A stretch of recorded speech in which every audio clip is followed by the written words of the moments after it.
Il y a quelque chose qu'on t'a appris si tôt et si complètement que tu n'as jamais pensé à le remettre en question. Cela n'a pas été enseigné avec des mots. Cela a été enseigné par la façon dont les adultes pointaient les objets et les nommaient, par la façon dont ta main se tendait vers une tasse et la tasse était solide, par la façon dont le sol te portait, le mur t'arrêtait, le miroir te montrait un visage et tout le monde était d'accord pour dire que ce visage, c'était toi. Ce qu'on t'a appris sans jamais le dire directement, c'est que le monde est déjà là, fixe, achevé, t'attendant pour que tu le traverses comme un visiteur dans un musée où rien ne bouge tant que tu n'as pas quitté la pièce. Et pendant la majeure partie de ta vie, cela a suffi. Cette compréhension t'a porté à travers l'école, les relations, les emplois, les pertes et les mardis ordinaires. Le sol tenait bon, les murs restaient en place, le visage dans le miroir vieillissait assez lentement pour que tu puisses continuer à l'appeler tien. Mais quelque chose t'a amené ici aujourd'hui. Peut-être était-ce un sentiment que tu ne pouvais pas nommer. Peut-être était-ce une fissure dans la certitude, un moment où la réalité a vacillé comme un écran qui se rafraîchit et tu as surpris l'écart entre les images. Peut-être as-tu lu un titre sur la physique quantique et ressenti une étrange attraction. Pas exactement de la curiosité, mais une reconnaissance. Comme si une partie de toi savait déjà ce que les physiciens découvraient et attendait que le reste de toi la rattrape. Quoi qu'il en soit, je veux que tu restes jusqu'au bout de ce qui va se dérouler. Pas parce que je vais te remettre un nouveau système de croyance. Pas parce que je vais te dire que la réalité est une illusion et que rien n'a d'importance. Ce que je vais faire, c'est te guider à travers ce qui se passe réellement au fondement du monde physique. Les expériences précises, les résultats exacts. Et ensuite, je vais m'asseoir avec toi au cœur des implications que la plupart des gens dépassent trop vite. Parce que ces implications sont franchement inconfortables. Elles ne changent pas seulement ta façon de penser aux atomes. Elles changent ta façon de penser à tes yeux, à tes choix, au moment même où tu es assis en ce moment. Il ne s'agit pas d'ajouter la physique quantique à ta collection de faits intéressants. Il s'agit de ce qui t'arrive, à l'intérieur de toi, quand tu absorbes véritablement ce que ces expériences révèlent. Parce que la connaissance elle-même est une sorte de seuil. Et une fois que tu le franchis, le musée que tu croyais traverser commence à ressembler moins à un bâtiment et davantage à un rêve rêvé en temps réel par quelque chose qui t'inclut. Commençons là où la fracture est apparue pour la première fois. 1927, un laboratoire à New York. Clinton Davison et Lester Germer tiraient des électrons sur un cristal de nickel. Ils n'essayaient pas de révolutionner la physique. Ils étudièrent la surface du métal. Mais les électrons ont fait quelque chose que des électrons en tant que particules n'avaient aucune raison de faire. Ils se sont diffractés. Ils se sont répandus selon un motif que seules les ondes produisent. Le même genre de figure d'interférence que tu vois quand deux ondulations se croisent dans une mare. Cela n'était pas censé se produire. Les électrons étaient des particules, minuscules, solides, définies. Ils avaient une masse, ils avaient une charge, ils heurtaient des choses. Mais les voilà qui se comportaient comme s'ils étaient des ondes, se répandant dans l'espace, interférant avec eux-mêmes, produisant des bandes d'intensité qui ne pouvaient signifier qu'une chose. L'électron ne voyageait pas d'un point A à un point B comme une balle. Il arrivait comme une onde arrive, partout à la fois le long de la crête, l'emplacement final étant déterminé non pas par une trajectoire, mais par une probabilité. Cela seul était déjà assez troublant. Mais la véritable fracture est survenue quelques années plus tard, dans une version de l'expérience devenue la plus discutée, la plus débattue, la plus discrètement terrifiante de l'histoire des sciences, l'expérience des fentes de Young. Voici le dispositif, et je veux que tu l'imagines précisément, car c'est dans cette précision que réside l'étrangeté. Tu as une barrière avec deux fentes étroites découpées dedans. Derrière la barrière se trouve un écran de détection, quelque chose comme une plaque photographique qui enregistre où atterrissent les particules. Tu tires des particules une par une vers la barrière. Chaque particule peut passer par la fente de gauche ou celle de droite. Tu attends. Tu laisses des milliers de particules s'accumuler sur l'écran de détection. Si ces particules étaient de petites billes, comme des grains de sable, tu t'attendrais à voir deux amas sur l'écran, un derrière chaque fente, deux bandes. C'est ce que font les choses solides. Elles passent par une ouverture ou par l'autre et s'accumulent en conséquence. Mais ce n'est pas ce qui se passe. Ce qui apparaît sur l'écran est une figure d'interférence. Plusieurs bandes alternant clair et sombre. La signature d'onde ayant traversé les deux fentes et interférer entre elles. Des crêtes là où les ondes se renforçaient, des creux là où elles s'annulaient. Les particules, tirées une par une, chacune une entité individuelle censément solide, produisent collectivement un motif qui n'a de sens que si chaque particule est passée par les deux fentes simultanément, a interféré avec elle-même, puis a atterri sur l'écran selon la distribution de probabilité qui en résulte. Reste un instant avec cette idée. Il y a une raison pour laquelle certaines personnes changent rapidement de réalité et d'autres travaillent pendant des années et restent bloquées. Ce n'est pas ce que tu penses. Il y a quelque chose en dessous de tout cela, qui dirige discrètement les opérations. Une seule particule, avec une masse, avec des propriétés mesurables, semble passer par deux ouvertures en même temps. Elle ne se divise pas en deux. Ce n'est pas que la moitié va à gauche et l'autre moitié à droite. La particule entière, dans un certain sens, emprunte les deux chemins. Elle existe dans ce que les physiciens appellent une superposition, un état où des possibilités mutuellement exclusives sont maintenues simultanément. Non pas comme une métaphore, non pas comme une limite de notre connaissance, mais comme une caractéristique authentique de la façon dont la particule existe avant d'être trouvée quelque part de spécifique.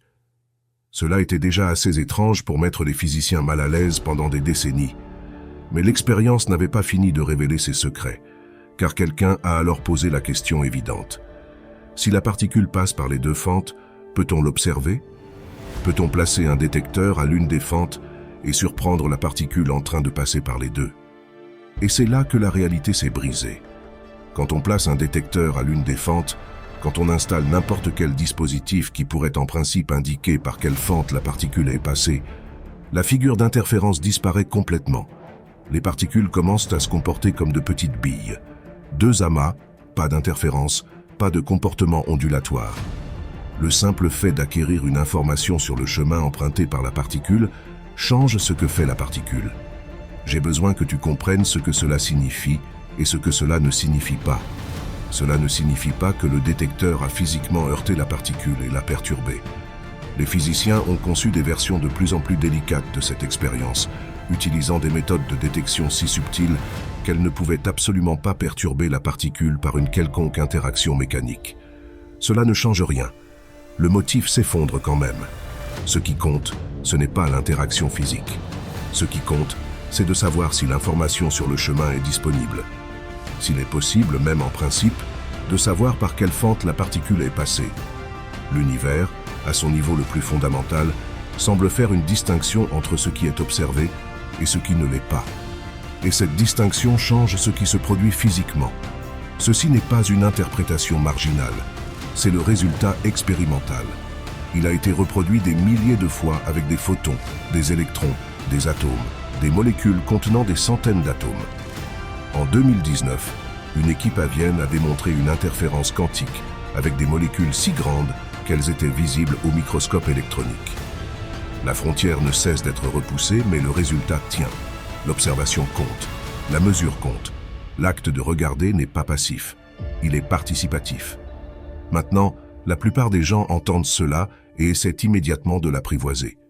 Ils disent « c'est juste l'instrument qui perturbe la particule » ou bien « cela ne s'applique qu'à l'échelle quantique, cela n'a rien à voir avec la vie quotidienne » ou encore « l'observation signifie simplement une interaction avec une autre particule. Cela ne signifie pas que la conscience est impliquée. » Et ces réponses sont compréhensibles. Elles sont la tentative de l'esprit de préserver le musée intact, de maintenir l'idée que le monde est déjà là, fixe, achevé, indépendant du fait que quelqu'un regarde ou non. Mais les expériences ne te laissent pas t'y reposer, car il existe une autre version de cette expérience qui multiplie l'étrangeté d'un ordre de grandeur. On l'appelle l'expérience du choix retardé. Et elle a été proposée pour la première fois par le physicien John Archibald Wheeler en 1978, puis finalement réalisée en laboratoire en 2007 par une équipe française dirigée par le groupe d'Alain Aspect, avec une sophistication croissante dans les années suivantes. Voici ce que Wheeler a proposé. Et si on laissait la particule passer par les fentes d'abord, et qu'on décidait ensuite seulement d'observer par quel chemin elle était passée? Autrement dit, et si le choix de mesurer venait après que la particule ait déjà fait ce qu'elle allait faire à la barrière? Dans un monde classique, cela ne devrait pas avoir d'importance. La particule est déjà passée par une fente ou par les deux. Le passé est le passé. Ta décision ultérieure de regarder ou non ne peut pas remonter en arrière et changer ce qui s'est déjà produit. Mais dans l'expérience du choix retardé, elle le peut. Ou plutôt, elle le fait.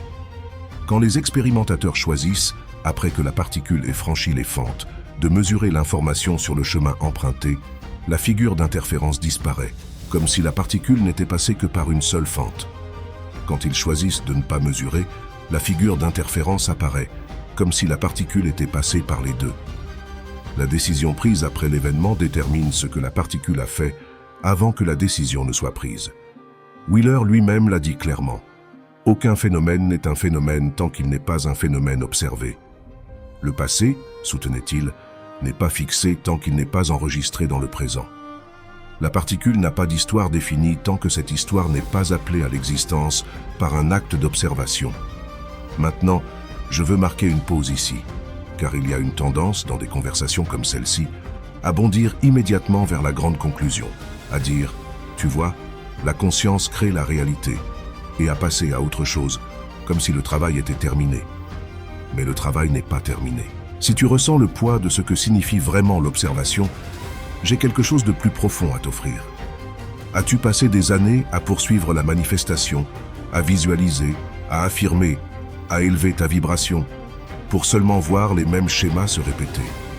Chaque méthode traditionnelle suppose la même chose, que tu es séparé de ce que tu désires. Cette séparation n'a jamais été réelle. Tu poursuivais un signal que tu émettais déjà toi-même. Au-delà des fréquences, un guide quantique pour la maîtrise de la conscience parcourt les 9 fréquences, des transmissions denses qui te piègent jusqu'aux courants ascendants, en passant par les fréquences maîtresses où la conscience devient le champ lui-même. Chaque méthode que tu as essayée envoyait un signal vers l'extérieur. Celle-ci accorde le signal que tu es déjà. Chaque jour où tu retardes, ton système nerveux diffuse le même vieux signal, et se libérer devient plus difficile. Alors passe à l'action ce soir. Le lien est dans le commentaire épinglé ci-dessous. Comme certains d'entre vous le savent peut-être déjà, la chaîne a été démonétisée, du jour au lendemain. C'est une réalité, et je voulais être transparent avec vous plutôt que de faire comme si de rien n'était. Et je ne vais pas vous le cacher, ça a été un choc. Parce que ce que je fais ici, c'est pas juste du contenu. C'est ma vie, c'est ma passion, c'est ce que j'aime faire. C'est ce qui donne du sens à mes journées. Et continuer à vous offrir ce contenu, continuer à chercher, à creuser, à partager avec vous tout ce qui me passionne sur la conscience, le quantum, l'éveil, j'ai besoin pour ça de votre soutien. Vraiment. Alors j'ai créé quelque chose, un espace rien que pour nous. Le portail de la conscience. Un espace privé, dédié, où on peut vraiment se retrouver. Un endroit où vous pourrez interagir avec moi directement, échanger entre membres et accéder à des vidéos exclusives que vous ne trouverez nulle part ailleurs. Le lien est dans le premier commentaire épinglé. Si vous souhaitez me soutenir et faire partie de cette aventure dès le début, je vous attends de l'autre côté. Merci d'être là. Merci de me soutenir. Ça compte infiniment plus que vous ne le pensez. Que cherches-tu réellement?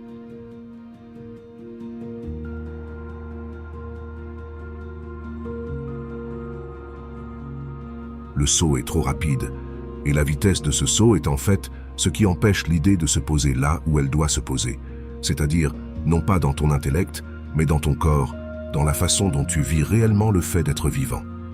Alors, au lieu de bondir, je veux ralentir. Je veux rester avec ce que l'expérience montre réellement et la laisser presser contre les suppositions que tu portes sans savoir que tu les portes. La première supposition contre laquelle elle presse est la supposition que les choses ont des propriétés définies avant que tu ne les regardes. Cela semble si évident que cela mérite à peine d'être appelé une supposition. La tasse sur la table est là, que tu la regardes ou non. La lune ne disparaît pas quand personne ne la regarde. Einstein lui-même s'opposait à la vision quantique précisément pour ces raisons. Il a célèbrement demandé à Abraham Pace « Crois-tu vraiment que la lune n'est pas là quand personne ne regarde ?» Mais les expériences suggèrent quelque chose de plus subtil que la lune clignotant dans et hors de l'existence. Elles suggèrent qu'au niveau le plus fondamental, les propriétés physiques ne sont pas des attributs préexistants attendant d'être découverts. Ce sont des résultats qui émergent à travers le processus de mesure. L'électron n'a pas une position définie que tu découvres ensuite. Il a une distribution de probabilités, un nuage de positions potentielles, et l'acte de mesure est ce qui en sélectionne une parmi ce nuage. Avant la mesure, demander où se trouve l'électron n'est pas une question dont la réponse est cachée. C'est une question qui n'a pas encore de réponse. Cela a été formalisé par Werner Heisenberg dans son principe d'incertitude. Mais cela va plus profond que la compréhension courante de ce principe. La plupart des gens pensent que le principe d'incertitude dit qu'on ne peut pas connaître à la fois la position et la quantité de mouvement d'une particule en même temps, parce que mesurer l'une perturbe l'autre. C'est la version superficielle. La version plus profonde, celle qu'Heisenberg lui-même a fini par formuler, est que la particule ne possède pas à la fois une position définie et une quantité de mouvement définie en même temps. Ces propriétés ne sont pas cachées. Elles ne sont pas là.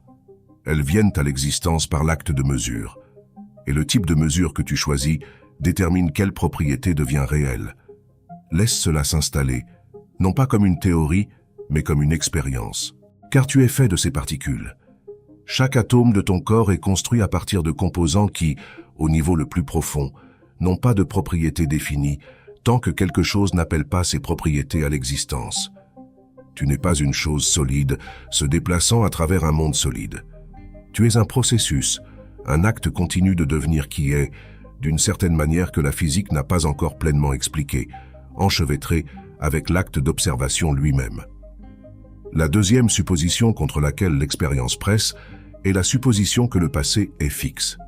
Les résultats du choix retardé ne disent pas que tu peux changer l'histoire comme l'imagine la science-fiction, en revenant en arrière et en faisant des choix différents. Ils disent quelque chose de plus déroutant. Ce qui s'est passé dans le passé n'est pas totalement déterminé tant que cela n'est pas observé dans le présent. L'histoire de la particule à travers les fentes n'est pas un fait établi qui existe indépendamment de la mesure faite plus tard. La mesure et l'histoire naissent ensemble, comme un seul événement étiré à travers le temps. Cela rejoint quelque chose que le physicien Yakir Aharonov a exploré dans ce qu'il appelle le formalisme du vecteur à deux états. Dans ce cadre, un système quantique est décrit non seulement par ses conditions initiales, l'état dans lequel il a été préparé, mais aussi par ses conditions finales, la mesure qui sera faite sur lui. Le passé et le futur contribuent tous deux à ce qui est réel dans le présent. Le moment présent n'est pas un point sur une ligne allant du passé vers le futur. C'est un lieu où deux influences se rencontrent, l'une venant de ce qui a été et l'autre de ce qui sera. Et ce qui existe en ce moment même est la figure d'interférence de ces deux ondes. Ceci n'est pas du mysticisme habillé d'équations.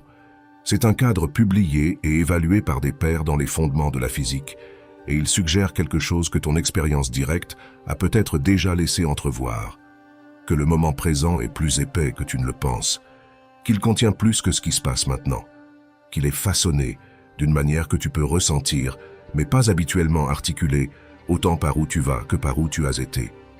Pense à un moment où tu as pris une décision qui, rétrospectivement, semblait réorganiser tout ce qui l'avait précédé. Pas seulement ton futur, mais ton passé. Les souvenirs se sont réorganisés. Des événements qui semblaient aléatoires ont soudain paru avoir un but.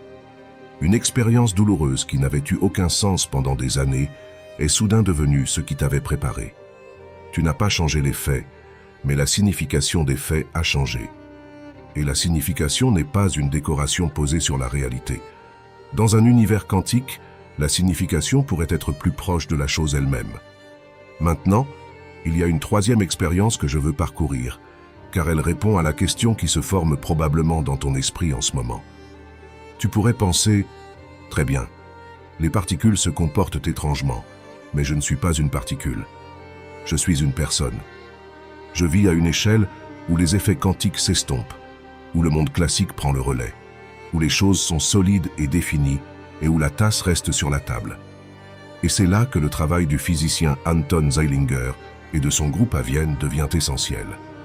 Zeilinger a passé des décennies à repousser la frontière du comportement quantique vers des systèmes de plus en plus grands. Son équipe a démontré une interférence quantique, le même comportement ondulatoire de l'expérience des fentes de Young, avec des molécules de plus en plus massives. Des fullerenes, molécules composées de 60 atomes de carbone disposés en forme de ballons de football, puis des molécules plus grandes, puis des molécules de plus de 800 atomes. Chaque fois, le même résultat, Les molécules, non observées, se comportent comme des ondes passant par les deux fentes et interférant avec elles-mêmes. Observées, elles se comportent comme des particules. La frontière entre le quantique et le classique n'a jamais été trouvée. Il n'y a pas de ligne dans la nature où les règles changent.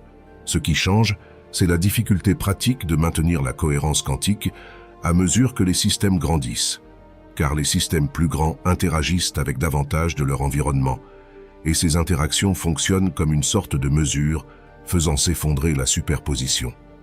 Ce processus s'appelle la décohérence, et il est réel et bien compris. Mais la décohérence n'explique pas pourquoi la mesure produit un résultat défini. Elle explique pourquoi les grands objets paraissent classiques. Elle n'explique pas la transition de la possibilité à l'actualité, qui reste, selon les mots du physicien Roger Penrose, le mystère le plus profond de la physique. Donc la frontière n'est pas un mur, c'est un gradient. Et tu n'es pas du côté sûr de celui-ci, vivant dans un monde classique qui obéirait à des règles différentes. Tu es à l'intérieur du monde quantique. Tu y as toujours été. Le monde classique n'est pas un domaine séparé.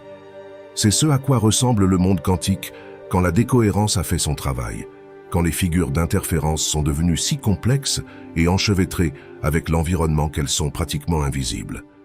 Mais pratiquement invisible n'est pas la même chose que non existant. C'est le point où je veux introduire quelque chose venant d'une tradition très différente, car la convergence est trop précise pour être ignorée. Dans l'école Yogacara de la philosophie bouddhiste, développée au IVe siècle par les demi-frères Asanga et Vasubandhu, il existe un concept appelé Vijñāptimātra, parfois traduit par « conscience seule » ou « représentation seule ». L'affirmation centrale est que ce que nous vivons comme un monde extérieur n'est pas séparé de l'esprit qui le perçoit. Ce n'est pas du solipsisme, ce n'est pas l'affirmation que rien n'existe en dehors de ta conscience personnelle. C'est l'affirmation que la division entre le percevant et le perçu est elle-même une construction, que l'expérience surgit comme un champ unifié dans lequel le sujet et l'objet coémergent. Vasubandhu a exposé cela avec des arguments logiques rigoureux dans un texte appelé la Vimshatika, les 20 vers. L'un de ses principaux arguments est celui-ci. Dans un rêve, tu fais l'expérience d'objets qui semblent extérieurs, solides, réels. Ils ont un emplacement, une couleur, une texture. D'autres personnages de rêve semblent avoir leur propre volonté. Pourtant, tout cela surgit au sein de la conscience. La question que pose Vasubandhu n'est pas de savoir si le monde éveillé est un rêve. La question est, sur quelle base supposes-tu que le monde éveillé fonctionne selon un principe fondamentalement différent? Quelle preuve as-tu que la solidité que tu expérimentes est une propriété de quelque chose là-bas, plutôt qu'une caractéristique de la façon dont l'expérience elle-même est structurée? 1500 ans plus tard, l'expérience des fentes de Young fournit une réponse étonnamment précise à la question de Vasubandhu. La solidité que tu expérimentes n'est pas une propriété de quelque chose là-bas. Au niveau quantique, il n'y a pas de là-bas indépendant de l'observation. Les propriétés que tu rencontres sont co-créées dans l'acte de les rencontrer. La particule et l'appareil de mesure ne sont pas des systèmes séparés qui interagissent. Ils sont, dans le langage de la mécanique quantique, intriqués. Ils forment un seul système dont les propriétés ne sont définies que relationnellement. Cette vision relationnelle a été développée de la manière la plus rigoureuse par le physicien Carlo Rovelli dans son interprétation relationnelle de la mécanique quantique. Rovelli soutient que la mécanique quantique ne nous dit pas que la réalité est subjective. Elle nous dit que la réalité est relationnelle. Les propriétés n'appartiennent pas aux objets isolément. Elles appartiennent aux interactions entre objets. Un électron n'a pas de position. Il a une position relative à un dispositif de mesure. Et le dispositif de mesure n'a pas non plus d'état défini isolément. Il a un état relatif à un autre système avec lequel il interagit. Et ainsi de suite, jusqu'en haut, jusqu'à l'extérieur. Il n'y a pas de vue de nulle part. Il n'y a pas de perspective divine depuis laquelle toutes les propriétés seraient simultanément définies. La réalité est un réseau de relations, et chaque nœud de ce réseau est défini par ses connexions aux autres. Maintenant, ressens ce que cela fait à la supposition que tu portes depuis avant même de savoir parler, la supposition que tu es un sujet à l'intérieur d'un monde d'objets, que tu es ici en train de regarder vers une réalité qui est là. La mécanique quantique relationnelle de Rovelli, la conscience seule de Vasubandhu, Et l'expérience des fentes de Young pointent tous vers la même fissure dans cette supposition. Tu n'es pas à l'intérieur du monde. Tu n'es pas à l'extérieur de lui. Tu es un nœud dans le réseau. Et le réseau n'est pas fait de matière. Il est fait de relations, d'observations, de mesures, d'expériences. C'est ici que les implications commencent à devenir personnelles. Pas personnelles au sens de ton histoire individuelle, mais personnelles au sens où elles arrivent dans ton corps, dans ton ressenti d'être vivant, dans la texture de ce moment précis pendant que tu écoutes. Car si les propriétés émergent par l'observation, alors la qualité de ton observation compte, non pas comme une métaphore, non pas comme un slogan de développement personnel, mais comme une caractéristique de la structure même de la réalité. Considère ce qui se passe quand tu observes avec la peur. Quand tu regardes ta vie à travers le prisme de l'anxiété, que vois-tu? Tu vois des menaces, tu vois des preuves que les choses tournent mal, tu vois la confirmation de l'histoire selon laquelle le monde est hostile et tu n'es pas assez bien. Et voici le point critique. Tu n'imagines pas ces choses, elles sont réelles. Les menaces sont réelles. Les preuves sont réelles. Mais elles sont réelles de la même façon que la figure d'interférence est réelle. Elles sont le motif qui émerge de la façon particulière dont tu observes. Change l'observation et le motif change. Non pas parce que tu te trompes toi-même, mais parce que l'observation et le résultat ne sont pas des processus séparés. Ils sont un seul et même processus. Ceci n'est pas de la pensée magique. C'est la structure de la réalité telle que révélée par la théorie la plus précisément testée de l'histoire des sciences. L'électrodynamique quantique, la théorie quantique de la lumière et de la matière, a été vérifiée avec une précision de 12 décimales. C'est la théorie la plus précise que les humains aient jamais produite. Et à son cœur se trouve le principe selon lequel le résultat dépend de la mesure. Pas de ce qui existerait réellement indépendamment de la mesure, mais de la mesure elle-même. Donc, quand tu déplaces ton attention, tu ne changes pas seulement ton expérience de la réalité. Tu participes au processus par lequel la réalité prend forme. Et c'est pourquoi les pratiques que les traditions contemplatives enseignent depuis des milliers d'années, la méditation, la pleine conscience, l'attention dirigée, la visualisation, ne sont pas seulement des techniques psychologiques pour se sentir mieux. Ce sont des technologies d'observation. Elles changent l'instrument. Et quand l'instrument change, la mesure change. Et quand la mesure change, ce qui est réel change. Maintenant, revenons à la pratique qui rend cela concret. Il existe une pratique qui découle directement de ce que nous avons exploré et qui travaille avec l'écart que révèle l'expérience du choix retardé. L'écart entre l'événement et l'observation, entre ce qui se passe et ce que cela signifie. Voici la pratique pour la semaine à venir. Choisis une situation récurrente dans ta vie qui déclenche une forte réaction. Cela peut être une conversation avec une personne en particulier. Cela peut être le moment où tu consultes ton téléphone le matin. Cela peut être le sentiment qui surgit quand tu t'assois pour travailler. Quelque chose de spécifique, quelque chose qui se produit régulièrement. Quand cette situation se présente, au lieu de réagir immédiatement, au lieu d'interpréter immédiatement ce qui se passe, fais une pause. Pas une longue pause, juste une respiration. Une seule respiration. Et dans cette respiration, remarque que la situation n'a pas encore été observée. Je ne veux pas dire que tu ne l'as pas vue. Je veux dire que tu ne l'as pas mesurée. Tu ne lui as pas encore assigné de valeur définie. Elle est encore en superposition, tenant encore plusieurs possibilités. Cela pourrait être une menace. Cela pourrait être une opportunité.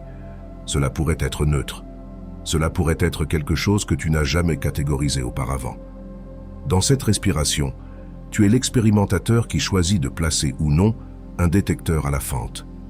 Et le choix que tu fais, l'interprétation que tu assignes, déterminera quel motif émerge, non pas métaphoriquement mais structurellement. Parce que ton système nerveux répond à l'interprétation, pas à l'événement brut. Ton corps libère du cortisol ou de l'ocytocine en fonction de ce que tu décides que l'événement signifie. Tes actions ultérieures découlent de cette cascade hormonale. Les réponses que tu obtiens des autres sont façonnées par les actions que tu entreprends. La réalité qui se déploie est en aval de l'observation que tu as faite dans ce seul souffle. Ceci n'est pas de la pensée positive. La pensée positive essaie de coller une interprétation agréable sur un événement que tu as déjà mesuré comme négatif. Cela ne fonctionne pas, car la mesure a déjà fait s'effondrer, pour ainsi dire, la fonction d'onde. La pratique que je décris est antérieure à cela. Il s'agit de saisir le moment avant l'effondrement, avant l'interprétation, avant que le sens n'ait été assigné, et de rester dans la superposition assez longtemps pour reconnaître que tu as un choix que tu ne savais pas avoir. Le physicien Wolfgang Pauli, l'un des fondateurs de la mécanique quantique, a passé les dernières décennies de sa vie en dialogue avec le psychologue Carl Jung. Leur correspondance, rassemblée et publiée après leur mort à tous deux, révèle une conviction partagée que la frontière entre l'esprit et la matière ne se trouve pas là où le sens commun la place. Pauli écrivait que les développements les plus importants en physique viendraient non pas de nouvelles expériences, mais d'une nouvelle compréhension de la relation entre l'esprit observateur et le monde physique. Il croyait que l'inconscient et le monde quantique partageaient un terrain commun, une couche de réalité qu'il appelait l'unus mundus, le monde unique, où la distinction entre intérieur et extérieur n'avait pas encore été faite. Jung, de son côté, avait déjà développé le concept de synchronicité, des coïncidences significatives qui ne pouvaient pas s'expliquer par la causalité, mais qui portaient une signification trop précise pour être écartées comme relevant du hasard. Une patiente rêve d'un scarabée doré, et à ce moment précis, un scarabée vole contre la fenêtre du bureau de Jung. Un homme pense à un ami d'enfance qu'il n'a pas vu depuis 30 ans, et le téléphone sonne, c'est cet ami. Ces événements ne sont pas causés au sens classique. Il n'y a pas de chaîne d'interaction du type boule de billard, reliant le rêve au scarabée, la pensée à l'appel téléphonique. Mais ils sont corrélés. Ils sont intriqués d'une manière qui ne ressemble à rien d'autre qu'à l'intrication quantique, où deux particules séparées par n'importe quelle distance restent instantanément corrélées, non pas parce qu'un signal passe entre elles, mais parce qu'elles ne sont pas, au niveau le plus profond, séparées. Le théorème de Bell, démontré mathématiquement par John Stuart Bell en 1964 et confirmé expérimentalement par Alain Aspect en 1982, puis par des tests de plus en plus rigoureux depuis, démontre que l'intrication quantique ne peut pas s'expliquer par une théorie dans laquelle les particules auraient des propriétés préexistantes et communiqueraient par des signaux locaux. Les corrélations sont trop fortes.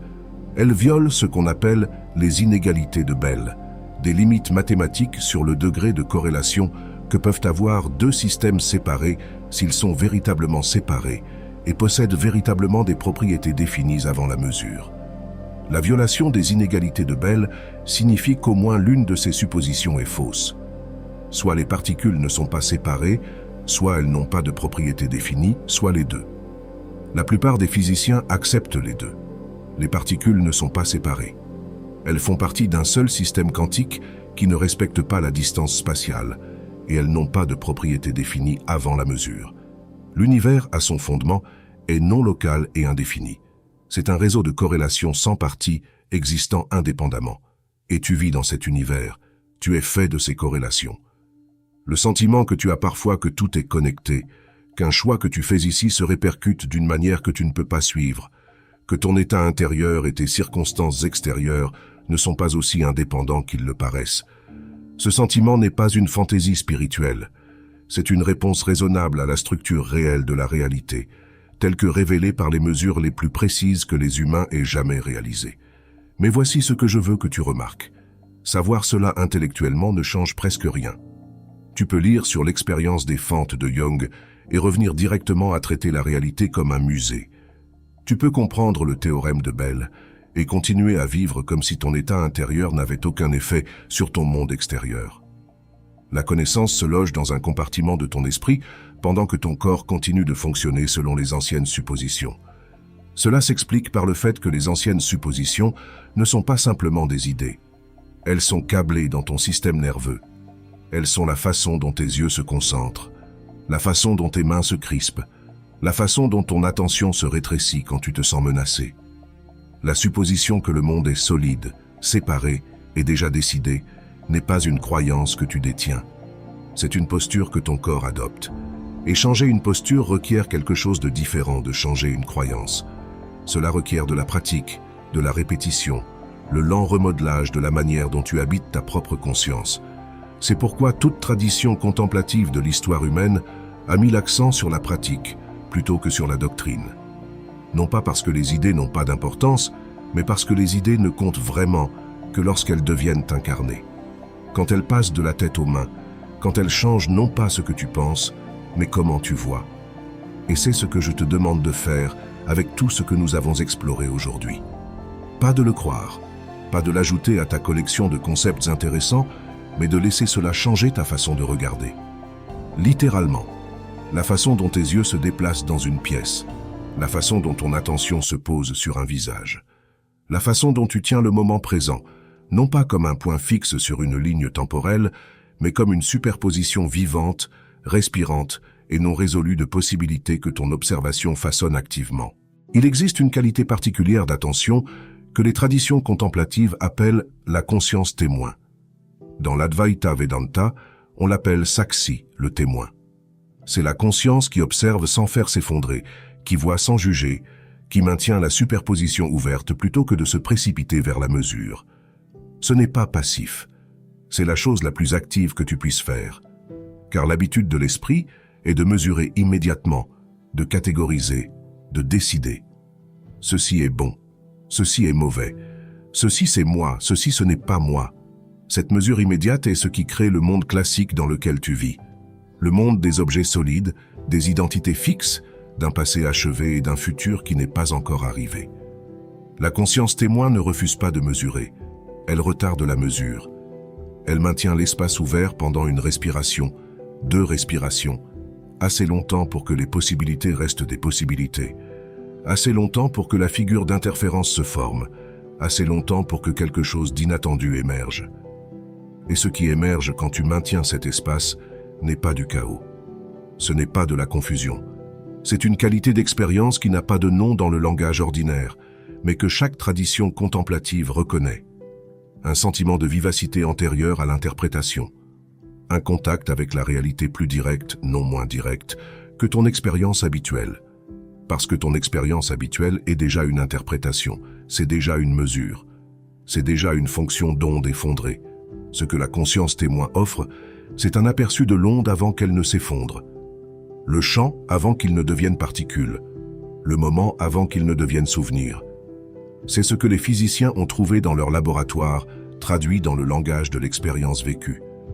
Le monde n'est pas déjà là. Il arrive constamment à travers toi, à travers la qualité particulière d'attention que tu apportes à chaque instant. Tu n'es pas un spectateur. Tu es l'acte d'observation à travers lequel la réalité prend forme. Et cela change tout, pas de la manière que tu pourrais attendre. Pas en te donnant des pouvoirs magiques ou en faisant disparaître tes problèmes. Cela change tout en changeant la seule chose à laquelle tu as réellement accès, qui est la qualité de ta propre attention. Tu ne peux pas contrôler ce qui arrive, mais tu peux changer la façon dont tu observes ce qui arrive. Et la façon dont tu observes n'est pas séparée de ce qui arrive. C'est la leçon des fentes de Young, c'est la leçon du choix retardé. C'est la leçon que la physique quantique essaie d'enseigner depuis 100 ans, pendant que la majeure partie du monde se bouchait les oreilles. Le physicien John Wheeler, vers la fin de sa vie, a proposé ce qu'il appelait le principe anthropique participatif. Son idée était que l'univers a besoin d'observateurs pour être amené à l'existence.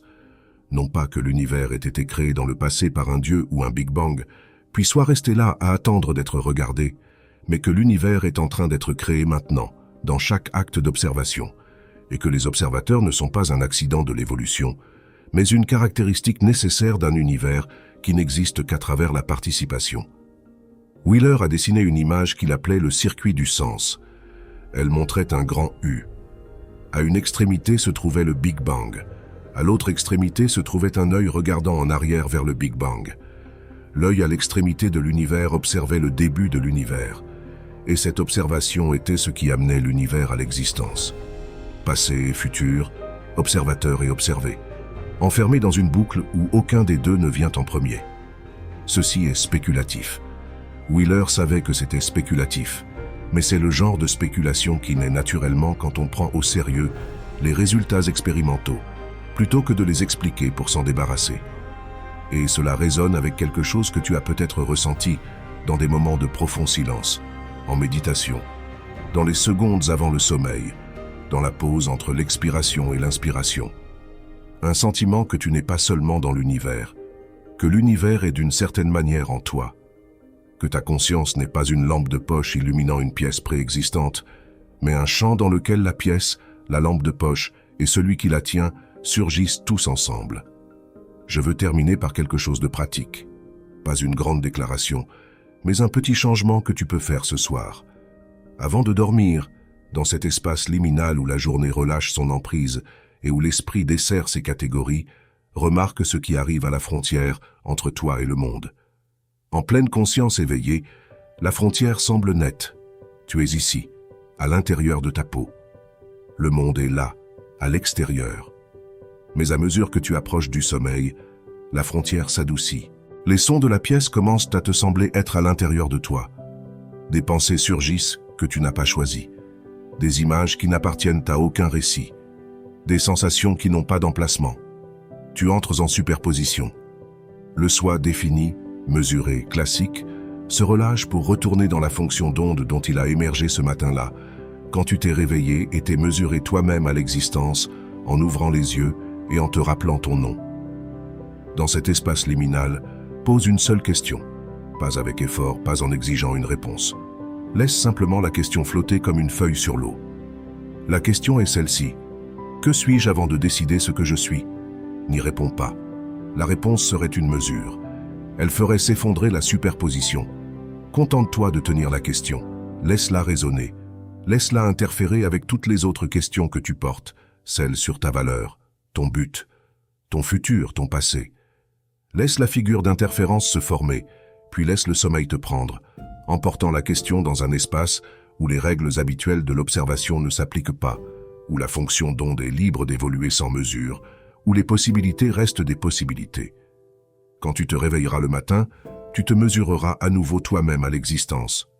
Tu ouvriras les yeux et la pièce sera là, solide, définie, classique. Mais quelque chose pourrait être différent. La mesure pourrait être légèrement différente. Le motif qui émerge pourrait avoir changé, juste un peu, juste assez pour remarquer une nouvelle pensée, un sentiment différent à propos de la journée. Un sentiment que le musée a une porte que tu n'avais pas vue auparavant. Et la porte est ouverte, et derrière elle, ce n'est pas une autre pièce, mais de l'air libre. Voilà ce dont il s'agit vraiment en physique quantique. Pas des particules, pas des équations, pas de la technologie. Il s'agit de la relation entre l'observateur et l'observé, et de la découverte que cette relation n'est pas accessoire à la réalité, mais constitutive d'elle. La réalité n'est pas un nom, c'est un verbe, et tu le conjugues à chaque regard, chaque respiration, chaque choix quant à l'endroit où placer ton attention. Les expériences sont claires, les résultats sont là. Ils sont là depuis 100 ans. La seule question qui reste est de savoir si tu vas les laisser changer ta façon de voir, pas ta façon de penser, ta façon de voir. Parce que voir n'est pas passif. Voir est l'acte à travers lequel le monde devient le monde. Et tu fais cela toute ta vie sans savoir ce que tu faisais. Maintenant tu le sais. Et savoir change l'instrument. Et quand l'instrument change, tout change. Non pas parce que la réalité attendait ta permission, mais parce que la réalité attendait ta participation. Elle l'a toujours attendu. Les particules le savaient avant toi. La fonction d'onde le savait. La figure d'interférence le savait. Le seul qui ne le savait pas, c'était celui qui regardait. Parce que celui qui regardait était si occupé à mesurer qu'il a oublié qu'il faisait partie de la mesure. Tu fais partie de la mesure. Tu as toujours fait partie de la mesure. Et la mesure n'est pas terminée. Elle ne l'est jamais. Elle se produit maintenant, dans cette respiration, dans ce moment d'écoute, dans la qualité d'attention que tu apportes à ces mots. La fonction d'onde ne s'est pas effondrée. Le motif n'a pas été fixé. Le passé est encore ouvert. Le futur est encore ouvert. Et le présent est l'endroit où l'observation se produit. Alors observe bien. Observe avec toute la profondeur de ta conscience. Non pas parce que l'univers a besoin de toi pour le sauver, mais parce que l'univers a besoin de toi pour le voir. Et dans le fait de voir, tu découvriras que ce que tu vois et ce que tu es n'ont jamais été deux choses. Ils ont toujours été un seul processus, un seul mouvement, une seule onde, arrivant partout à la fois et devenant réelle partout où elle est reçue. Comme une expérience.